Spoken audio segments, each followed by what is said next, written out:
when this Avada Kedavra, I'm so bad at Harry Potter. This Avada Kedavra, is that what it is?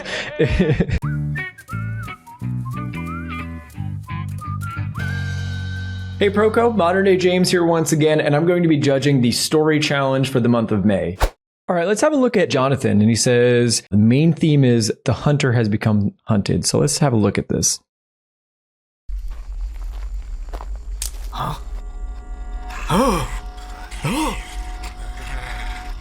Prepare to die, human.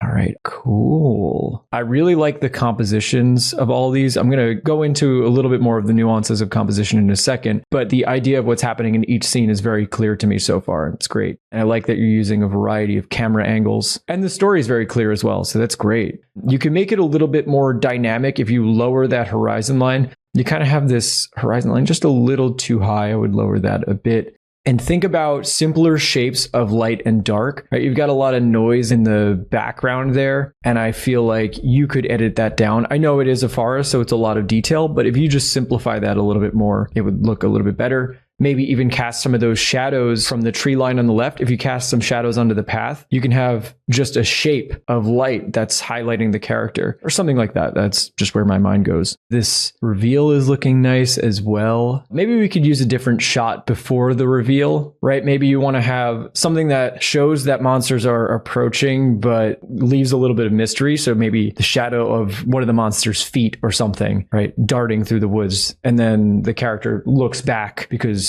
he's nervous or heard a sound. Something like that to really amp up the surprise.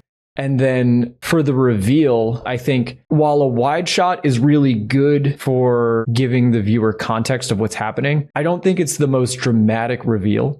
Something where the monster takes up most of the screen and is coming at the camera would be way more dynamic. And I think it would be a much better reveal. Any of those anime scenes where a character is coming directly at the camera, right? That way, it feels like this monster is going to smash me in the face. Yeah, you have a lot of camera shots where camera's pulled really far back and then zoomed in, which can be useful. It's a great technique. Like I said, for in number 4, where you're doing this wide shot, that can be a really useful thing to place in the scene. So that way the viewer knows where we are in space. Another thing you can do to add a little bit more dynamics to this too is do some Dutch tilts. So you actually just take the camera, tilt it over on an angle, makes things feel a little bit more uneasy. Let's see. One of the monsters say, prepare to die, human. Awesome. I think for that, let's get just a close up on the face, for maybe just shoulders up. Let's get really, really in tight on one of the monster's face. Number 6, the monsters begin to attack. However, they notice the human's bag. I like what you do here where they notice the bag and then you have the close up of it. I think that's great. I think what you can do to really show that they're surprised by the bag, I would have an extreme close-up, so you just see maybe part of the eyes just to really show that shock and surprise. And then, okay, reveal character's crazy face. Similar to Willem Dafoe, hell yeah. Maybe we could do something where the camera's below looking up, just to show that this character's now triumphant, powerful, right? Generally, shots that are looking up at a character are going to make them feel a little bit more powerful. So I think that would be a cool thing to add in here. And then let's see, character takes out one monster and starts chasing the other 3. Awesome. Yeah, here as well, I think we can push the dynamics even more. I enjoy that the character in front is larger. I think we can make that size separation even bigger. So that monster in front is really, really big. Tilt that horizon line a little bit to add to that dynamics. And yeah, I think that would make the composition really good. My overall suggestion in general, have a look at shows, movies, animes, whatever it is, and then break them down piece by piece and, see how long they hold a frame for. How do they transition between frames? All those little details that you can pick up on. But overall, this is great. And the story really, really came across. So great work. Next up is Lena H. In my comic, I showed a simplified version where he finds out that there are cracks under the surface of ice, which could break any time and put the others in danger. Okay, so let's have a look.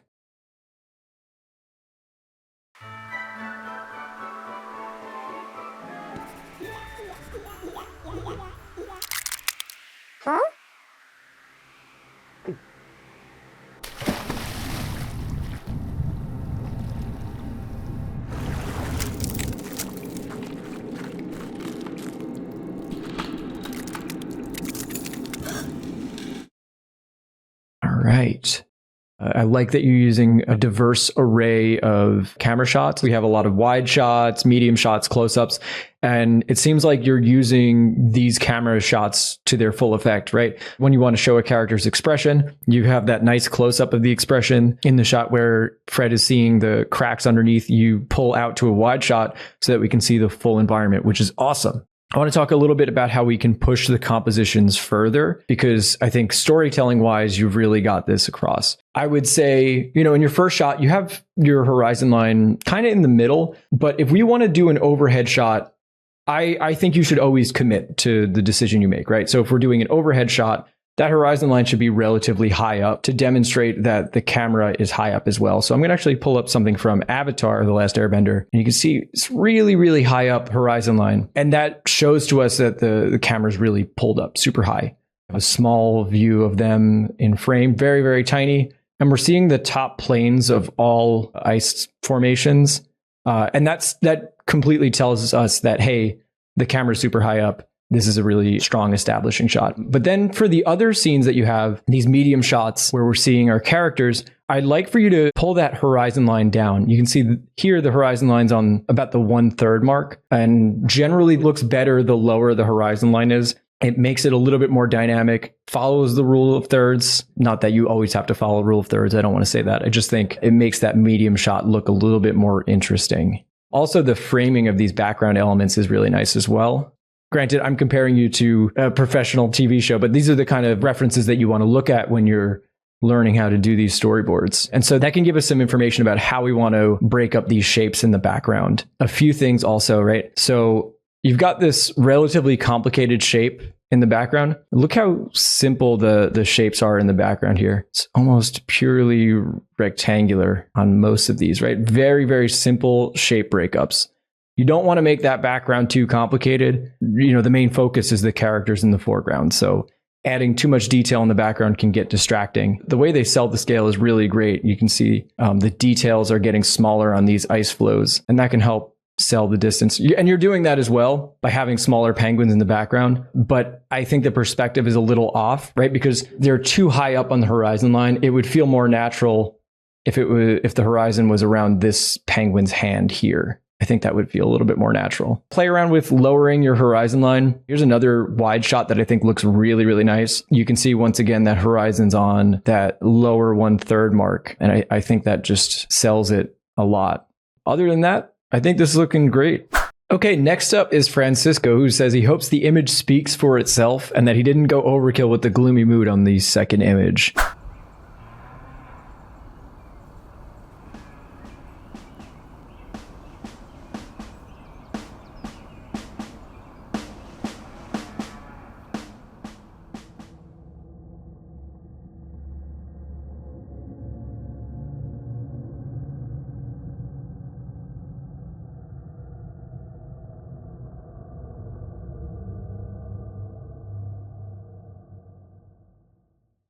I don't think you did. I think it's awesome, actually. It definitely gets the mood across. The story is pretty clear. This young soldier goes away for battle and comes back to his home being decimated. I think it would be really cool if you added a little bit of like pops of red in that bottom image to show that maybe his house just got attacked, right? I think that would be a little bit more interesting and would kind of complement. There's a subtle bit of red in the background on the sky. So I think if you had some really, really vibrant pops of red in there, it would look super cool against that very desaturated palette that you have. Once again, I'm going to reiterate the same feedback from the last one, which is I think we can lower that horizon line just a little bit, right? You have it directly in the middle, and that feels kind of weird to me a little bit. So push that horizon line down to about the 1/3 line. And I think that would make that look way better. And then compositionally, you've got the largest background element is this mountain here, and it's really, really competing with the house. You could either make the mountains in the background take up a majority of that, so the mountains would be closer and they're just filling up the whole background, or make them really small. They're painted super nicely, don't get me wrong, it looks really nice, but I think shape-wise, they're too large in comparison to the house. It's a little bit better here because the house is burned down, so it doesn't fill up as much space. But I still think you could change the size of the shapes to fill up a little bit more. I think a good person to look at for paintings like this would be Edgar Payne. He does a really good job of shape breakdowns. You can see when you look at Edgar Payne compositions that none of the shapes are competing for each other, right? This huge mountain in the background is taking up most of the canvas, and then these midground and foreground shapes are much smaller.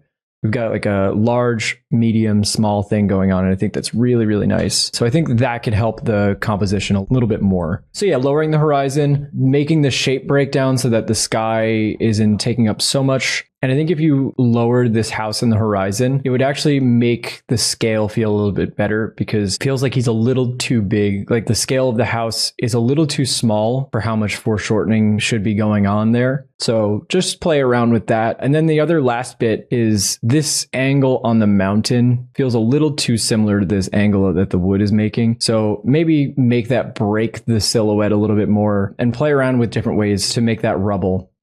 I think other than that, these are looking really solid. You definitely captured the mood, and the story is quite obvious. So killer job. Thanks for this awesome submission. All right, some honorable mentions from contestants that did a really great job of capturing their story. Bryce Verkett, he did a really wonderful job. He did an interpretation of Uncharted 4, and I thought that one came across really nice. And the colors looked really great as well. Another honorable mention is Carlos RDZ Art.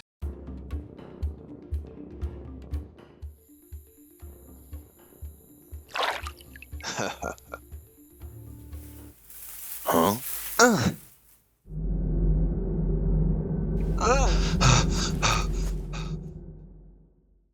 He had a comic called Uncanny Valley, and I thought that was really awesome. The only thing I have to say is that it's a little bit difficult to interpret what's going on, but I think maybe if you add some flat colors to help that separation, that it would look even easier to understand. And, you know, pull that camera back a little bit, just like I've been saying to everybody, so I get a better sense of where these characters are in space, because we've got a lot of close-up shots, and so it's a little disorienting that way. But I love the style that you're going for, and I think it's really unique and really original. Oh, that's a really cool shot as well. This is great. Another honorable mention is Jason Winter. He did a storyboard adaptation of H.P. Lovecraft's Dagon. I awoke in cold perspiration, determined to sleep no more. Such visions I had dreamed were too much to endure, and in the glow of the waning and gibbous moon, I saw how unwise I had been to travel by day.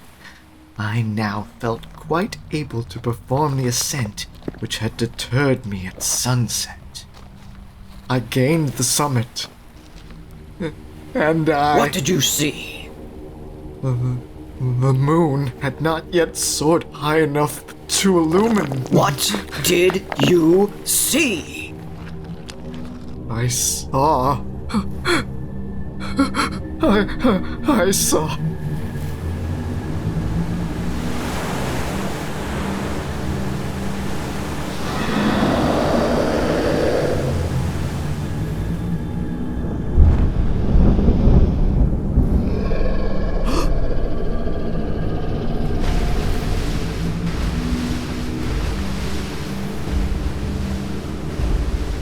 I think I went mad then.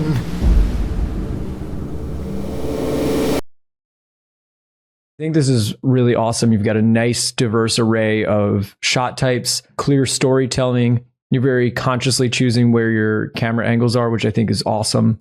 And you're using them to great effect. Yeah, I think the only thing we could do is maybe just add a little bit of lighting to these, and that might push this to the next level. But these are looking really solid. Another honorable mention goes out to Shannon Riddy. He did a scene that takes place in Texas in 1884. It's an interaction between a single mother of 25 who's trying her best to make ends meet for a 4-year-old son. She gets confronted by a few rough and tumble guys here. So what's it gonna be? I've done everything you asked. Now get the f*** out of my yard.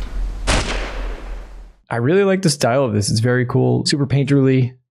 It's looking very nice, and the storytelling comes across quite well. I like it. It's very stylized in terms of the brushstrokes and great shape choices. And this is a nice, super dynamic shot as well. Great work.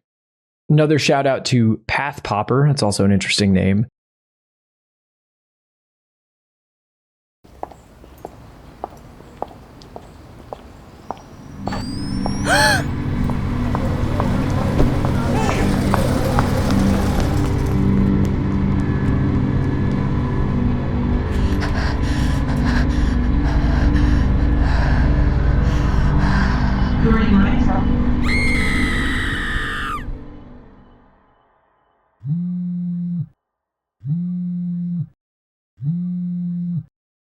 I really like the style that you're going for. It's super unique, fits very well into this very colorful cyberpunk aesthetic. So you have this like graphic design kind of thing going on that looks really nice, and the colors complement that sort of futuristic vibe very well. It gets a little bit abstract, and I really like that. Yeah, the only thing I would say we can push is, like in this shot, we could make the silhouette of the character stand out a little bit more. So if she's going to be in shadow, maybe put her completely in silhouette and then have a bright light behind her so that she just completely stands out. Yeah, I love that close-up. That came across really, really good. This one was a little bit hard for me to follow what was happening. I think it's just because the perspective makes it feel like the phone is now falling down. Maybe you could preserve the phone in that perspective, or even just draw it where the phone comes over this and we're able to see the text messages just in that, or even closer up on the actual screen so we can fully follow what's in the text chat there. But this is great. So the idea of this, the essence of this is awesome. Another honorable mention goes to SantanaArt.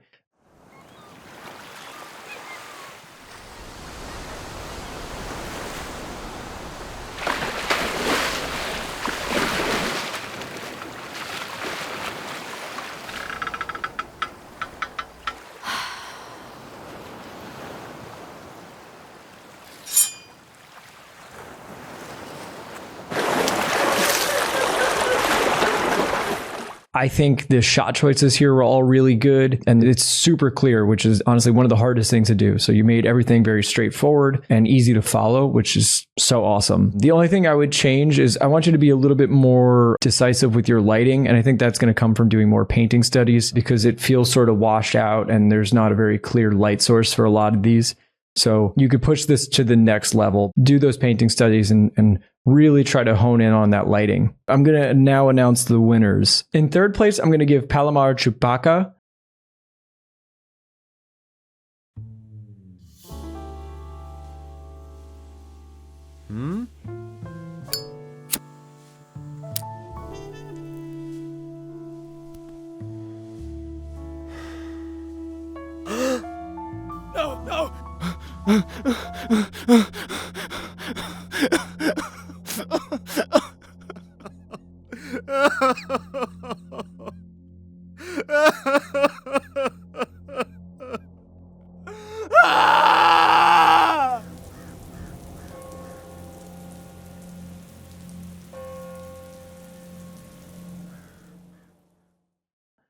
I really, really love these images. I think you did a great job. The framing is super nice. I love that Dutch tilt. Super cool. It's great work. And the emotions really come across. The only reason why I didn't rank you a little bit higher is I think the story isn't as obvious. I mean, you're still obviously indicating the story, but I think it could be a little bit more clear as to what's happening. I'm getting the sense that it's an emotional scene, but I feel like you could push that just a little bit further. In second place, I'm going to give that to Rexmoji. This was his take on the last Harry Potter book. Hermione?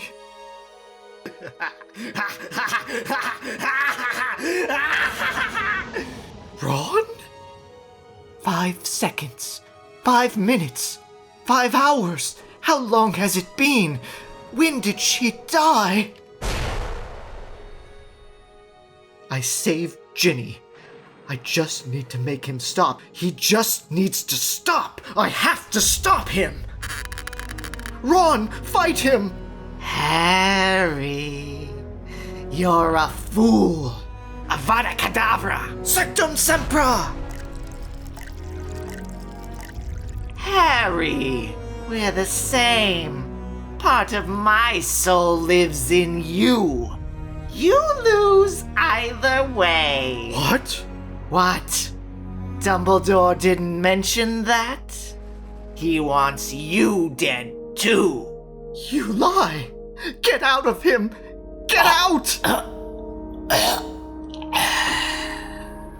Ron, no, Ron, no, Ron.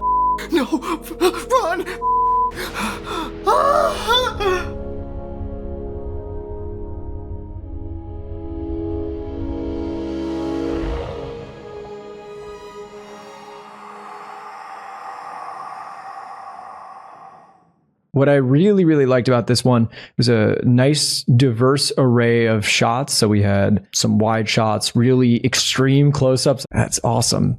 And there's a lot of energy in all of this and the effects that change the framing. I think it's super cool. It was one of the more emotionally captivating submissions that I saw, and the expressions are great. All this is really awesome. My only request is that for some of these action shots, maybe give us a little bit more grounding. So I'm going to sound like a broken record, but a little more of those wide shots so I could see the environment around. It would be nice when this Avada Kedavra, I'm so bad at Harry Potter. This Avada Kedavra, is that what it is? When that happens, it would be really cool for this to pull back to a wide shot and we see the full effect of that explosion and how that fills up the entire room with light. So I think that would be awesome.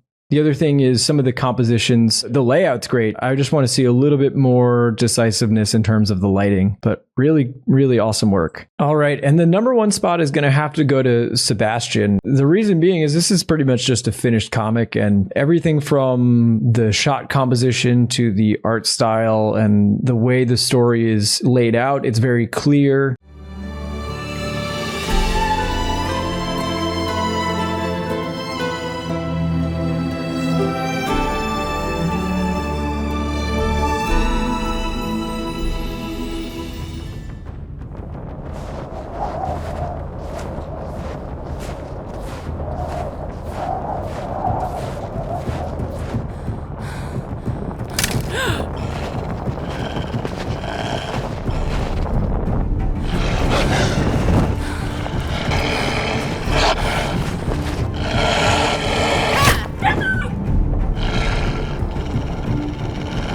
O fairest lady, Aurora Eterna, to thee your servant cries, be my defense against the wicked, turn thine eyes of mercy toward me, and deliver me from evil. Amen.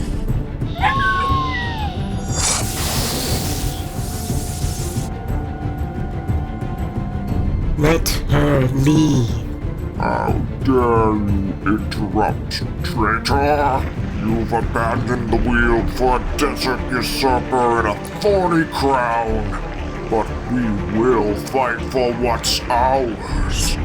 One way or the other. Your time has passed, Baruta. The rulers of these lands have been baptized. Soon you and your fiends will sink into oblivion. Remember, traitor, your crucified god is far away while we skulk behind every leaf and stone. How dare you speak? Silence! And prepare for war!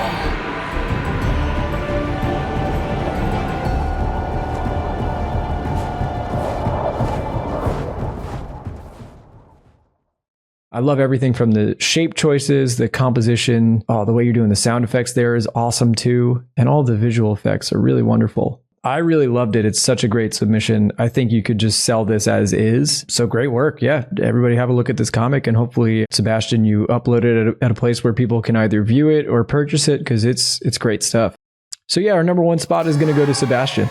Well, that's about it. Thank you guys so much for watching, and thanks for all the hard work that you guys put into this. I wasn't expecting so many really compelling and amazing submissions. So keep up the great work and just keep on making art. Thank you guys so much, and I'll see you guys later.